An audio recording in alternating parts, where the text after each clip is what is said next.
Alright, you're offline. I can't pronounce your name, but what's up? I saw you typing in offline chat today. Sorry, took me so long. I was just doing the order that was submitted. So, well, I saw something in the notes about don't talk about the first kill. You got a phone call, so I'll ignore the first death. Looks like we are full clearing down this game. Normally I could tell when you get a phone call because like when someone gets a phone call or something happens IRL because like they kind of go like, okay for a second something happens, but here it looks like you're fully aware. Actually, I don't know if you died here. Oh, you did. But here it looks like you're fully aware because here like you're like spamming this instance. It looks like you're fully aware of what's going on. Maybe you just didn't realize what was going on bot lane. That's what you mean by phone call. But here it looks like you were fully aware of this fight before you took it, right? Here also a big rammus tip is you want to press W when you have aftershock. The way W works is it gives you like I don't forget the exact thing, but let's say it gives you 20% of your bonus of your current armor MR. So if you have 200 armor, 20% bonus would be 40 armor, right?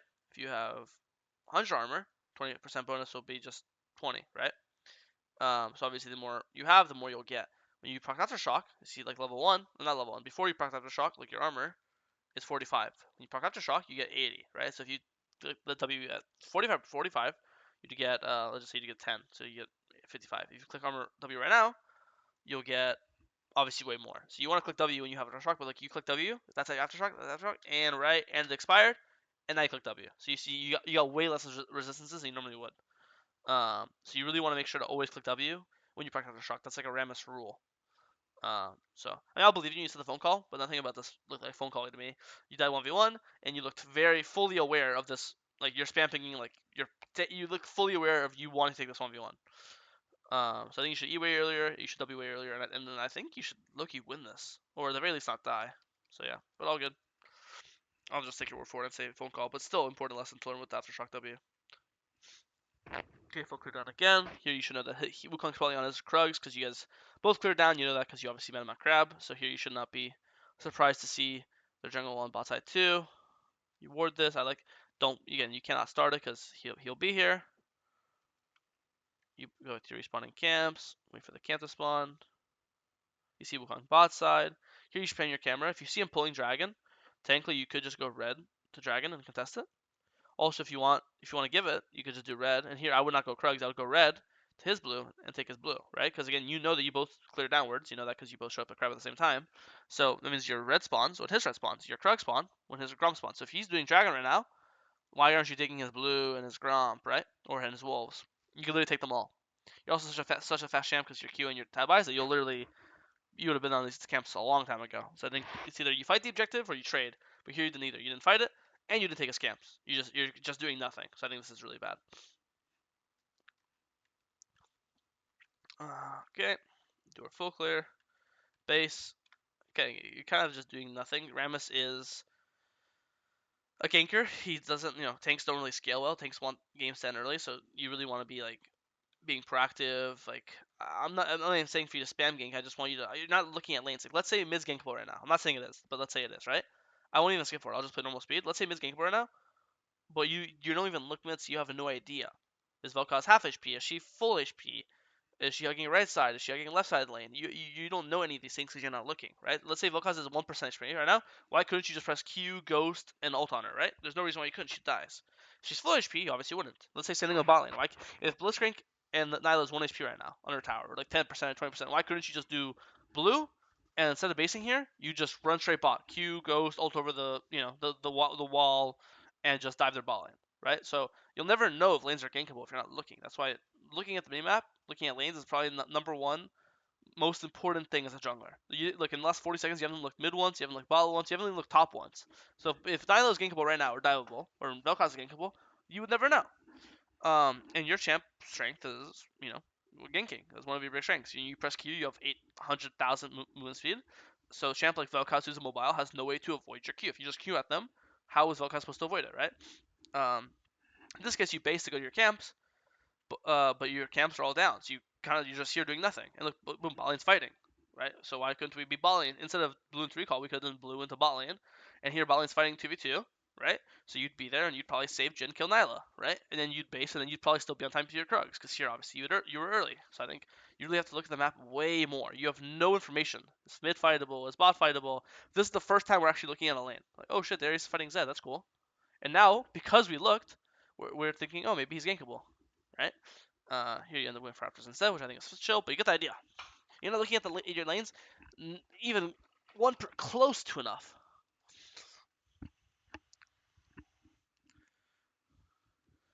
Here, look, you happen to be looking ball lane. You notice Darius is fighting, so you go by and you kill. Wow, you look at a lane, they're fighting, and you get a kill. You don't look at a lane, you don't gank, and you don't get a kill. It's such an obvious correlation. You look over, someone's gankable. Nice, we ganked them. You didn't look over, lost 11 minutes. Got no ganks off, and no one died. You know.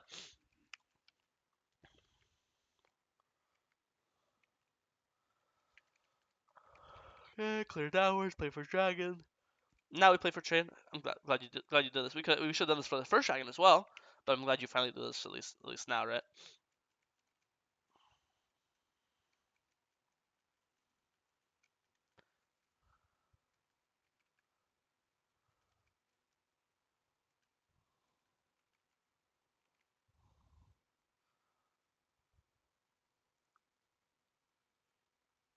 You're just not looking fast enough. Like here, if you're looking mid, there's nothing to look at right now. Like there's nothing to look at, right? Anytime I'm walking into games, I'm always looking at lanes. There's no point to look at top because top is under tower. I would be looking at mid right now and bot right now. I'd be looking mid. I'd like from Fountain, from right here, right? I'd click on Raptors right now. So click, and now for the next 15 seconds, I'll spend like, let's say, because top, I'll spend like 7 seconds looking mid and 7 seconds looking bot, right? And then as I'm looking mid and bot, like I just keep swapping. Bot's fighting to the death. Maybe I'll just skip Raptors and I'll just beeline to bot. Mid's fighting. Maybe I'll just skip Raptors and beeline to mid. Yeah, but I'd be constantly looking, like super, because again, what information are you gathering right now looking at this, right? Nothing. It's fog of war. You can't even see through it, right?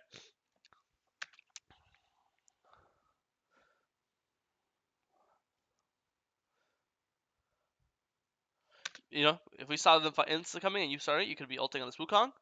Your ult CC, your Q CCs, then you EM, and now you're CC locking him, and KO gets to run away. And now boom, 1 for 0. KO killed Vel'Koz, and then you save KO's life. Completely plausible, right? And then guess what? If KO lives and Vel'Koz died, then you could go afterwards and go pull the Herald, right? But I think you're kind of just playing it. You're AFK farming like you're a carry. Like if you're playing like a Graves or a Lily or like a Karthus, this is fine, bro. Fuck my mid laner, fuck my bot lane. I'm AFK farming, and then I'm gonna get such a massive XP and gold lead. I can carry games with my gold lead, right? That's how that logic usually works. But not on tanks, because tanks are not carry champs or carry roles. These are champs that are designed to play for our teammates. You tank damage so your teammates can walk up and do damage. These are roles where you normally would skip a camp or two, or you could to gank lanes because you know you can afford to be less gold because tank items are less expensive than carry items, right? Stuff like that. But you're kind of just super NPC AFK. You've done one gank in 16 minutes. And again, as a tank class, like champs like Sejuani, Rammus, these are champs that want to gank more than like like a power farmer. Because the logic is if you're playing Graves, it doesn't matter if I have a 0-4 top, 0-4 mid, 0-4 AD carry, because I am 3-0 Graves who has 160 CS at 16 minutes, and I'm up 2 levels, and now, because I'm playing a carry role, I can carry Dragonfight, I can carry Herald Fight, I can carry a mid 2v2, because I'm so much stronger. Do you think Rammus is carrying the Dragonfight a minute from now with your individual strength? Fuck no, right? You're way more team reliant. So, and again, I'm not saying skip all your camps in permagang, I'm telling you to look at the map more, look at your lanes more, and based off looking more, you'll realize who can I play for, who can I gank for, who can I shadow more, right? I definitely think you've 100% have lost a gank or dive opportunities this game just by not looking. The earlier examples of when you could have either potentially ganked bot or ganked mid or blah blah blah, But anyway, this is good. You got dragon. Now we go back to our camps.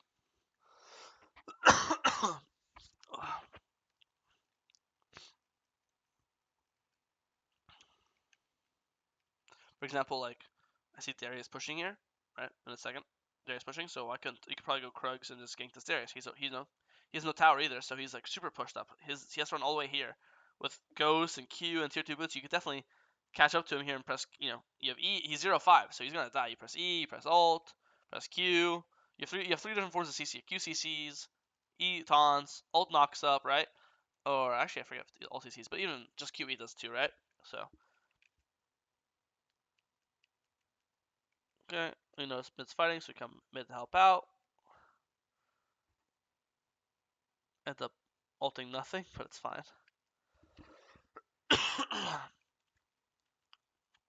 Okay, I'm grouping with the team. Nice.